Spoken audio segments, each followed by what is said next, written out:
תעודה של חברה קדישא, וכאן כתוב במפורש שהוא מאומת קורונה. כאשר אני מחזיקה ביד, כאן, את כל הבדיקות שלו שהן היו שליליות לקורונה.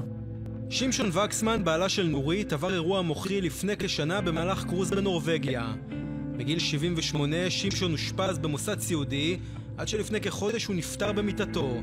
אבל עד עכשיו לא ברור מהי סיבת המוות האמיתית. 5 בדיקות, הבדיקה האחרונה ב-21 לספטמבר הייתה שלילית, גם כן. 5 פעמים שמשון עבר בדיקות קורונה עד לרגע הפטירה, ובכולן הוא יצא שלילי.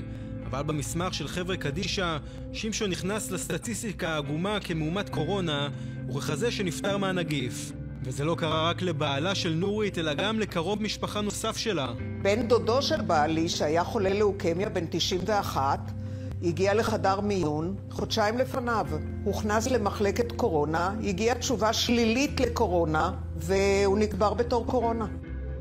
בקשר לפטירה של שנכתב עליו קורונה והוא לא היה קורונה. אני לא יודעת, אני חושבת שלא הייתה לו קורונה, בבקשה.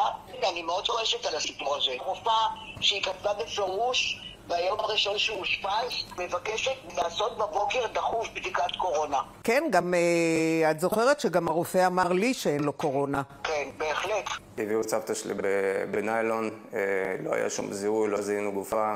הייתה חוויה לא נעימה, הרגשה לא נעימה בלוויה. גם סבתו של גיא סרקינסקי הגיעה לבית החולים רמב"ם במצב אנוש בחודש שעבר. בבדיקת הקורונה שעברה כשבוע לפני הפטירה יצאה שלילית לנגיף, אבל זה לא מה שהיה רשום כסיבת המוות. עד עכשיו בית החולים לא מאפשר לגיא ולמשפחתו גישה לתיק הרפואי שלה, ומבחינתו יש רק בדיקה אחת שאומרת שהיא לא הייתה חולה בנגיף. עד עכשיו אנחנו לא קיבלנו שום בדיקה שמעידה על כך שלסבתא שלי הייתה קורונה. לידי הצינור הגיעו עוד 2 מקרים שבהם אנשים שיצאו שליליים לנגיף נקבעו כנפטרי קורונה. ניסינו לברר את פשר התופעה של קבורת הקורונה כאשר תוצאות הבדיקה שליליות, ולהבין מי השם בבלגן שנוצר, ובעיקר מדוע המשפחות צריכות לעבור את עוגמת הנפש שבקבורת הקורונה בלי זיהוי הגופה או פרידה אחרונה. הנושא הזה הגיע גם לכנסת, לוועדת הקורונה בראשות יפעת שאשא ביטון. בעיניי זה מחדל שאנחנו נמצאים חצי שנה בתוך האירוע הזה, ולא יודעים לתת לי, מי שאמון על הנתונים שיוצאים החוצה לציבור, לא יודע לתת לי את הדברים הבסיסיים. מי נכלל לי בתוך הנפטרים? בהקלטה שהגיעה לידינו, נציג חברה קדישא מספר שרק בשבוע שעבר נאלץ לקבור אדם בקבורת קורונה, בלי שהמשפחה יכולה הייתה לבצע תהליך זיהוי, למרות שתוצאות הבדיקה היו שליליות. קיבלתי גופה מאיכילוב, שגם כן המשפחה מתעקשת שלא היה לו קורונה, נהלים של בית חולים ונהלים שונים. כל עוד אדם היה תחת טייטל של מחלקת קורונה, גם אם היה לו שלילי הוא יחשב קורונה. 3 פעמים בדקתם את אבא שלי, 3 פעמים נמצא שלילי, ובכל זאת ברגע שבאנו לשחרר את הגופה, רשמתם חשד לקורונה, וגרמתם לנו לבדוק אותו שוב פעם רביעית לקורונה, ונמצא שלילי. מירב כספי פרסמה סרטון שהפך ויראלי על המקרה שלה. היא ובני משפחתה נקלעו לוויכוח נוקב עם הנהלת בית החולים בנהריה, שקבעה בתעודת הפטירה שאביה דוד שאול נפטר מקורונה, למרות שיצא שלילי בכל הבדיקות. המחזה שנגלה לעיני בעלי היה מאוד מאוד קשה. אבא שלי היה עטוף בשקית ניילון אטומה, כמו עוף שעוטפים בחנות, והיה בתוך שק שהוא מיועד לחולי קורונה.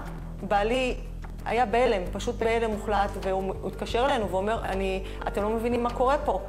רשום חשד קורונה ולא משחררים לי את הגופה. רגע אחרי שאביה של מירב כבר נעטף בשקים של קבורת הקורונה, המשפחה הצליחה לשכנע את הנהלת בית החולים להפוך את התהליך הזה ולבצע קבורה רגילה. הוא היה צריך להגיע פשוט עד להנהלת בית החולים, עד שהעניין סודר לאחר כ5 שעות. כך נשמעה פגישה בין מירב כספי ובעלה לבין עורכת הדין אלן מלכה זאבי, בכירה בבית החולים בנהריה. זה שבן אדם הוא שלילי כרגע זה לא אומר שהוא לא מאומת. לכן בדיקה ראשונה לא מספיקה. עשיתי לא שנה את הקורונה לגמרי. עכשיו תראו, אנחנו בנושא של נפטרים של קורונה, זה אישו.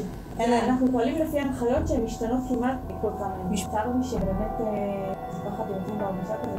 שיחה עם רופא בכיר במחלקת טיפול נמרץ בבית חולים בצפון הארץ.